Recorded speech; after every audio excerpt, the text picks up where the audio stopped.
Just ১.৫ মিনিটে অনেক মজাদার একটা রেসিপি আপনাদের সঙ্গে শেয়ার করব। এটা হচ্ছে গরুর মাংসের কিমা রেসিপি।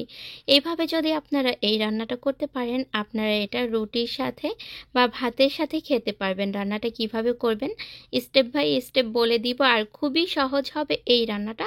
আর খেতে খেতে তো অনেক অনেক টেস্ট হবে। আমার কাছে এই সব ধরনের রেসিপি অনেক বেশি ভালো লাগে। আপনারা বাসায় ট্রাই করবেন, আপনাদের কাছেও ভালো লাগবে। এই রেসিপিটি তৈরি করার জন্য লাগছে আলু আর গাজর। আলু গাজর ছোকলা ছাড়িয়ে সুন্দর করে কিউব কিউব করে কেটে ভালো করে পরিষ্কার করে ধুয়ে নেবেন।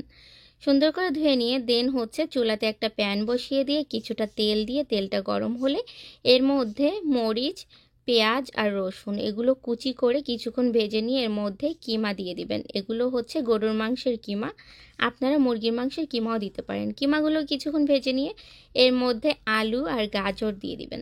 তারপরে এই সবগুলো একসাথে সুন্দর করে ভেজে নিয়ে এর মধ্যে দিয়ে দিবেন সয়া সস। সয়া সসটা কিন্তু দিতে ভুলবেন না, পরিমাণ মতো লবণ দিয়ে দিবেন। আমাদের খেয়াল রাখতে হবে সয়া সসে কিন্তু সল্ট থাকে, যার কারণে লবণটা আমরা একটু বুঝে শুনে দিব।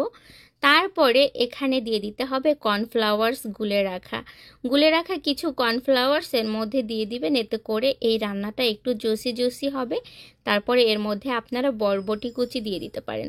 সবগুলো উপকরণ সুন্দর করে ভেজে নিলেই রান্নাটা কিন্তু ডান। এই রেসিপিটা একবার হলেও আপনারা বাসায় ট্রাই করবেন, এটা খেতে কিন্তু দারুণ লাগে। এটা আপনারা রুটির সাথেও খেতে পারেন, ভাতের সাথেও খেতে পারেন। আজকের মতো বিদায় নিয়ে আবার চলে আসবো নতুন কোনো রেসিপি নিয়ে। আল্লাহ হাফেজ।